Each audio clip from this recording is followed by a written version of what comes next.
जय हिंद दोस्तों, आपका स्वागत है नॉलेज पार्क यूट्यूब चैनल पे। दोस्त, आज मैं बात करने वाला हूँ ह्यूमन ब्लड के बारे में। पहले उसकी थ्योरी जानेंगे, उसके बाद 40 बहुत ही इंपॉर्टेंट प्रश्न देखेंगे। तो चलिए शुरू करते हैं।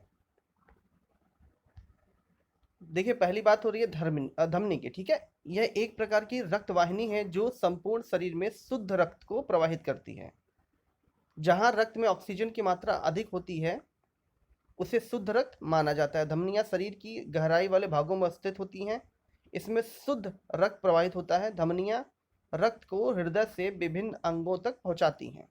ठीक है, मतलब धमनी में ऑक्सीजनेटेड ब्लड होता है। क्वेश्चन अगर पूछा जाए कि ऑक्सीजनेटेड ब्लड कौन लेके जाता है, तो कौन लेके जाता है? धमनियाँ लेके जाती हैं। एकमात्र ऐसी धमनी है जो अशुद्ध रक्त वाहिनी के अंदर आती है, वो कौन सी है? पल्मोनरी धमनी। ठीक है, यह धमनी रक्त को दाया नीले से फेफड़े तक पहुंचाती है।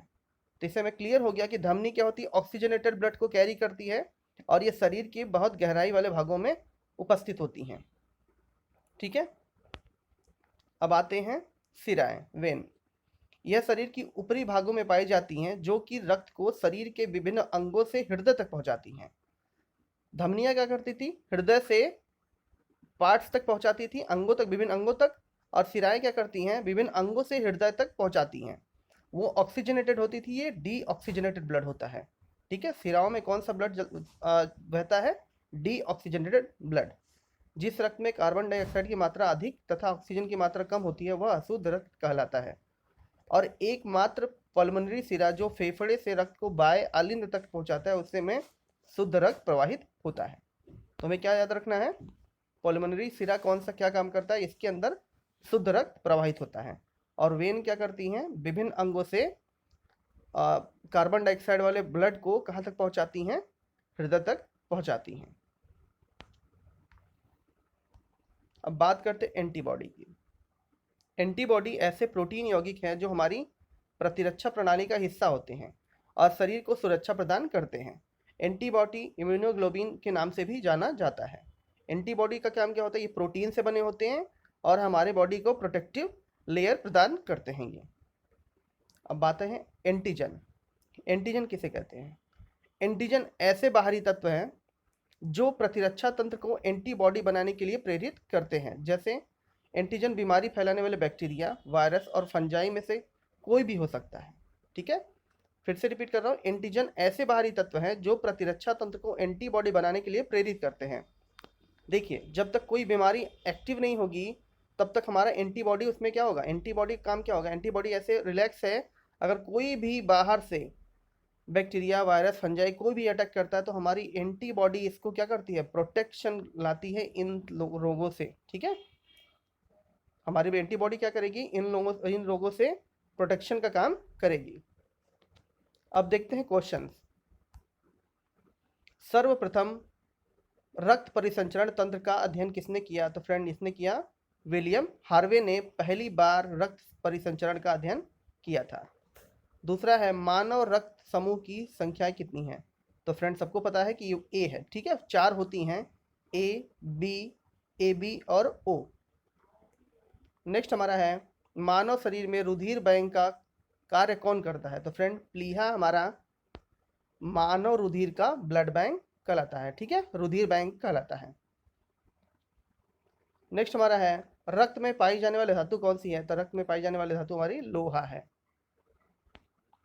नेक्स्ट हमारा है रुधिर दबाव किससे मापा जाता है? तो फ्रेंड, ब्लड प्रेशर हमारा स्फिग्नोमैनोमीटर से मापा जाता है। 6 नंबर है सोते समय रक्त दाब में क्या परिवर्तन होता है? तो फ्रेंड, सोते समय हमारा ब्लड प्रेशर कम हो जाता है। कौन सा रक्त वाही जो रक्त समूह है सर्वग्राही है, यूनिवर्सल क्या है? एक्सेप्टर है। तो हमारा क्या है? ए बी ग्रुप है, वो सभी का ब्लड एक्सेप्ट कर सकता है, इसलिए यूनिवर्सल एक्सेप्टर इसको बोलते हैं। नेक्स्ट है कौन सा रक्त वर्ग सर्वदाता होता है? तो हमारा फ्रेंड ओ जो होता है वो यूनिवर्सल डोनर होता है, मतलब ये सर्वदाता होता है। किस रुधिर वर्ग में एंटीबॉडी नहीं पाई जाती? तो फ्रेंड, ए बी जो ब्लड ग्रुप है उसमें एंटीबॉडी नहीं पाई जाती। किस रुधिर वर्ग में दोनों एंटीबॉडी पाई जाती हैं? तो ये फ्रेंड हमारा ओ वर्ग है, जिसमें दोनों एंटीबॉडी पाई जाती हैं। 11 नंबर है, किस रुधिर वर्ग में कोई एंटीजन नहीं पाया जाता? तो फ्रेंड ओ में हमारा कोई एंटीजन नहीं पाया जाता है। नेक्स्ट हमारा है, रक्त समूह ओ वाला व्यक्ति किसी रक्त समूह के व्यक्ति से रक्त ले सकता है? तो फ्रेंड ओ वाला बस ओ वाले ग्रुप से ही ब्लड को एक्सेप्ट कर सकता है। 13 नंबर हमारा है, धमनियों पर रक्त द्वारा डाले गए दबाव को रक्तदाब कहते हैं। ठीक है, धमनियां हमारे शुद्ध रक्त को शरीर के विभिन्न अंगों तक ले जाने का काम करती हैं। मानव रक्त में कितने प्रतिशत प्लाज्मा होता है? तो फ्रेंड 60% हमारे ब्लड में प्लाज्मा होता है। प्लाज्मा में कितने परसेंट जल होता है? तो फ्रेंड प्लाज्मा में 90% जल होता है। देखिए दोनों का क्वेश्चन हमारा बिल्कुल अलग है। मानव रक्त में कितने प्रतिशत प्लाज्मा होता है? तो 60%। और प्लाज्मा में कितने प्रतिशत जल होता है? तो वो 90% होता है। 16 नंबर है, किसकी सहायता से रक्त द्वारा ऑक्सीजन ले जाया जाता है? तो फ्रेंड लोहित कोशिकाएं। ठीक है, शरीर के विभिन्न अंगों में कौन लेके जाता है? लोहित कोशिकाएं लेके जाती हैं। किसकी मौजूदगी के कारण शरीर के विभिन्न रक्त भीतर नहीं जमता है? तो फ्रेंड ठीक है, जो हमारे शरीर के अंदर ब्लड होता है वो किसकी प्रेजेंस के कारण नहीं जमता? तो ये हमारा हेपरिन के कारण नहीं जमता है। ठीक है, ऐसे हमारा ब्लड अगर बाहर रख दिया जाए निकाल के तो वो जमना शुरू कर देगा। नेक्स्ट हमारा है, हृदय 1 मिनट में कितना रक्त पंप कर सकता है? तो फ्रेंड ये 4.5 लीटर 1 मिनट में हमारा हृदय पंप करता है ब्लड को। 19 नंबर है, RH तत्व का पता किस जीव में लगाया गया? तो फ्रेंड सीरस नामक बंदर में RH फैक्टर का पता पहले बार लगाया गया था। नाम याद रखिएगा, सीसस नामक बंदर में, रीसस नामक बंदर में। 20 नंबर है, रक्त बिंबाणु। ठीक है, प्लेटलेट का देखिए नाम अंग्रेजी कैसा अलग है और हिंदी। प्लेटलेट्स का जीवन काल कितना होता है? तो फ्रेंड ये होता है 3 से 5 दिन का होता है प्लेटलेट्स का जीवन काल। WBC का जीवन काल कितना होता है? तो फ्रेंड WBC हमारा 2 से 4 दिन तक मतलब जिंदा रहता है। लाल रक्त कणिकाओं का जीवन काल फ्रेंड होता है 120 दिन तक। ठीक है, 120 दिन तक RBC का जीवन काल होता है। 23 नंबर है, कार्ल लैंडस्टीनर को नोबेल पुरस्कार कब मिला? तो फ्रेंड 1930 ईस्वी में कार्ल लैंडस्टीनर को नोबेल पुरस्कार मिला था। इन्होंने ही देखिए 24 नंबर क्या है, मनुष्य के रक्त ग्रुप की खोज किसने की? तो फ्रेंड कार्ल लैंडस्टीनर ने ही जो ब्लड ग्रुप्स हैं इनकी खोज की थी। यदि एक पिता का रक्त वर्ग ए है और माता का रक्त वर्ग ओ है तो बताइए कि उनके पुत्र का रक्त वर्ग कौन सा होगा? तो फ्रेंड मोस्ट पब्लिक क्या हो सकता है? ओ वर्ग होगा। दौड़ लगाते समय मनुष्य के रक्तचाप पर क्या प्रभाव पड़ता है? तो फ्रेंड जब भी कोई हम हार्ड वर्क करते हैं या हम दौड़ते हैं तो हमारा जो बीपी होता है, ब्लड प्रेशर, वो बढ़ जाएगा। ठीक है, इंक्रीज हो जाएगा, तो ये बढ़ जाएगा। 27 नंबर है, नाड़ी दर कहाँ से मापी जाती है? तो फ्रेंड ये मापी जाती है धमनी से। ठीक है, धमनी से यह जो डॉक्टर नाड़ी नापते हैं ना, वो किस चीज़ को दाब कर मापते हैं? धमनी को। 28 नंबर है, जब कोई बाहरी पदार्थ मानव रुधिर प्रणाली में प्रविष्ट होता है तो कौन प्रतिक्रिया आरंभ करता है? इसका मतलब ये है कि अगर जब चोट हमें लग जाती है तो बाहर से जो बैक्टीरिया या जर्म्स हमारे अंदर प्रवेश करने की कोशिश करते हैं तो उनसे फाइट हमारा कौन करता है?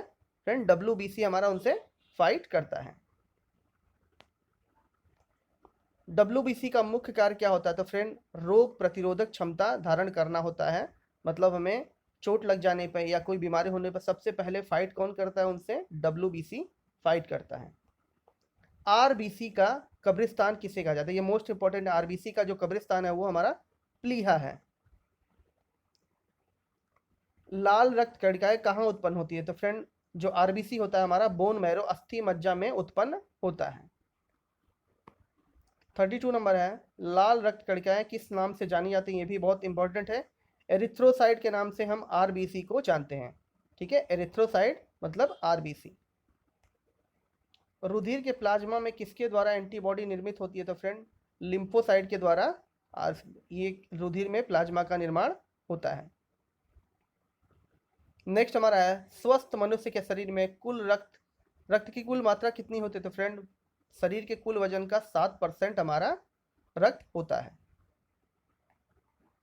मानव रुधिर का पीएच क्या होता है? तो फ्रेंड पीएच 7.4 होता है। इसका मतलब ये हुआ कि जो मानव रुधिर का होता है वो क्या होता है? क्षारीय होता है। मानव रुधिर किस टेस्ट का होगा? हमारा बेसिक इन नेचर होगा।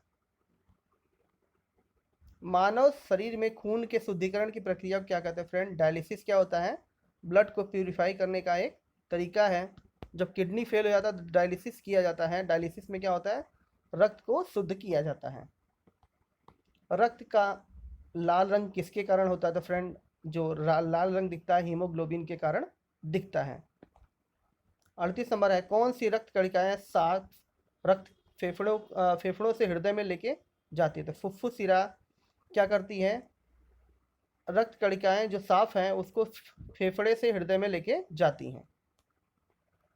मनुष्य के शरीर में आरबीसी और डब्ल्यूबीसी का अनुपात कितना होता है? फ्रेंड ये होता है 600:1। ठीक है, आरबीसी अगर हमारा 600 है तो डब्ल्यूबीसी क्या होगा? 1 होगा। प्लाज्मा में कितने प्रतिशत ग्लूकोज होता है? फ्रेंड तो ये होता है 0.1%। प्लाज्मा कितने परसेंट पानी होता है? तो वो 90% पानी होता है। दोस्त आपको वीडियो कैसा लगा कमेंट बॉक्स में ज़रूर बताइएगा।